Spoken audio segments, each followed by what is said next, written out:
Number 33. A bicycle tire has a pressure of 7 times 10 to the 5th newtons per meter squared at a temperature of 18 degrees Celsius and contains 2 liters of gas. What will its pressure be if you let out an amount of air that has a volume of 100 cubic centimeters at atmospheric pressure? Assume tire temperature and volume remain constant. All right. So if this problem doesn't make much sense, join the club, because I'm not really sure. I understand what they want us to do, but if we're going to let out a certain volume of air from the tire, and then we're going to assume that the volume of that tire remains constant, it's kind of strange to me. But basically what they want us to do is they want us to find the number of moles of gas that has left the tire, okay? So if you look at my initial picture here, notice how it's totally filled in. There are no dots along the gray shading of the tire. And in this picture now what I did was I put some dots in here to represent some empty spaces, okay? The total volume of this tire, though, is still the same from, if we were to calculate, right, this being the diameter of that kind of rim, and we can figure that out.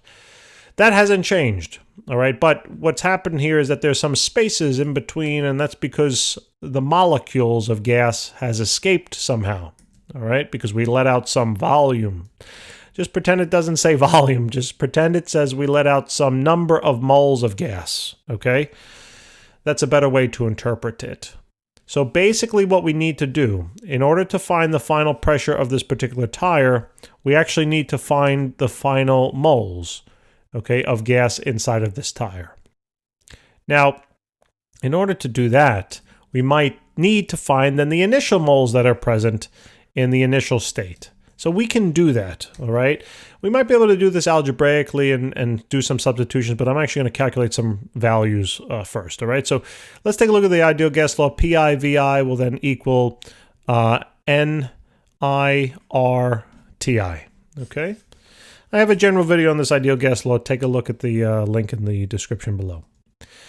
So the pressure here, we got to have Pascal. I did the conversion already. Well, I didn't do the conversion. They gave it to us in Pascal, right? So that's the pressure. The volume here is going to be in cubic meters. I did that conversion already, 0.002.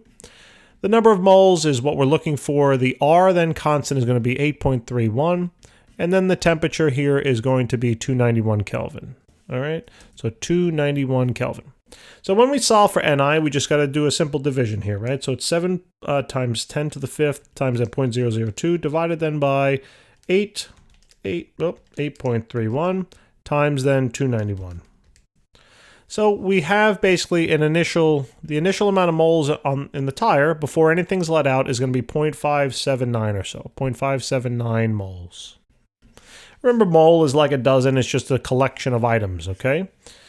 So down here now I'm going to write that we have 0.579 moles initially. Okay? Mole. All right. Now, what's going to happen, so let me just erase the work here so we have a little more space. Okay, so now what's happening is that we're letting out a certain volume of air, but we're going to pretend that it's just a certain number of moles of gas that's leaving this tire. So what we now need to do is turn our focus and talk about now these conditions, okay? We have to talk about the conditions of the gas that is let out. All right, so conditions of gas, what do I want to let out? Okay, let out. So we realize that the volume of that gas that is let out is going to be 100 cubic centimeters. They told that to us. I want to convert that into cubic meters, and what we would do is take 100 and divide it by then 100 cubed. You can set that all up. That works out to be 1 times 10 to the minus 4 cubic meters, okay?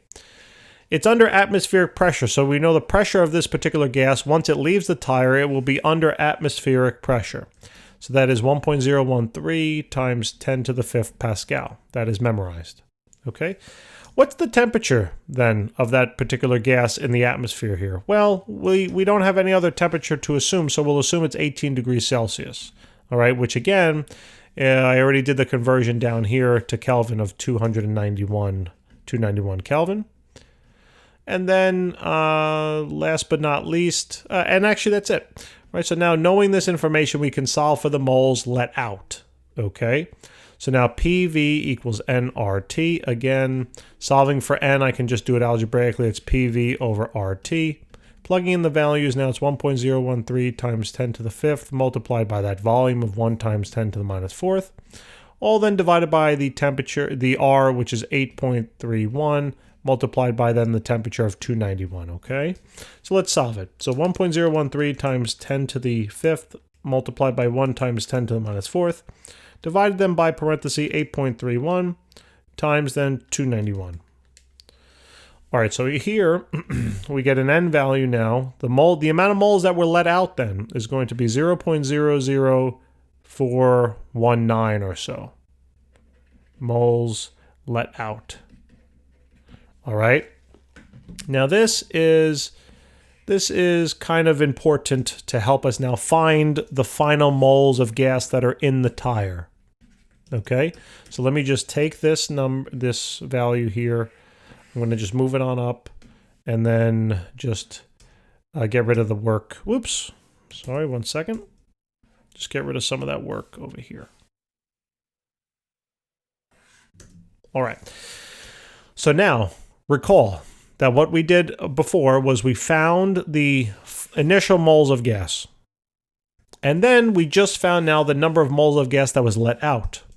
So then how do I find the final moles of gas here? Well, that should be simple, right? We can think that the final moles of gas should be equal to the initial moles that we started with minus then the number of moles of gas, I'll say let out, LO. All right, so here we have then the initial was 0.579 minus then the number of moles of gas let out, which was 0.00419.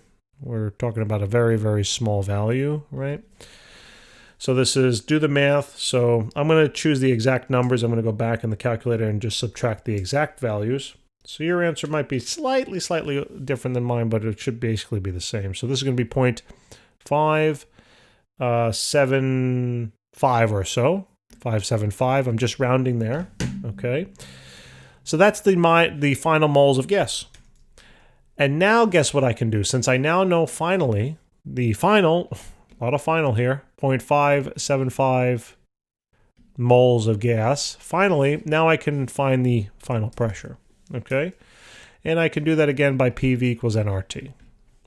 So the pressure here is going to be what we're looking for. So actually solving for that, you would just divide the volume on over to the right-hand side, correct? So we're going to say that the pressure will be equal to the moles of 0.575. I'm going to use the exact number when I calculate times the R of 8.31 times that temperature of 291. All right, all then divided by the volume, which was 0.002. So let's see what we come up with. All right, so take that number, multiply it by 8.31. Then multiply that by 291. Then divide it by 0.002. And what do we get?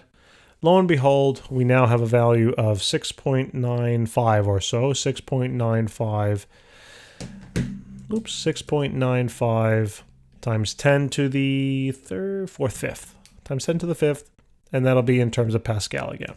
All right, so there's the final pressure. Okay, another complication here in the problem, I didn't discuss it, just kind of came to me right now. It says a bicycle tire has a pressure of 7 times 10 to the 5th. Is that the absolute pressure? Is that the gauge pressure? They didn't tell us, right? So that's a further complication of this problem.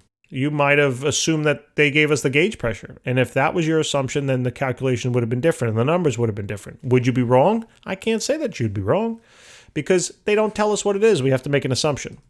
The safest assumption is to then assume, unless we're very, very certain, is that if they just tell us pressure, just assume that this is the absolute pressure. But again, you know, it's definitely open to debate. So if you felt like it should have been gauge pressure, whatever, I can't argue with you. But we have to, both you're making an assumption and I'm making an assumption. So, and you know what happens when you assume. All right, guys, thanks a lot for tuning in. Appreciate it very much. Please remember to help us out and subscribe. We appreciate it very much, and we'll see you next time. Take care.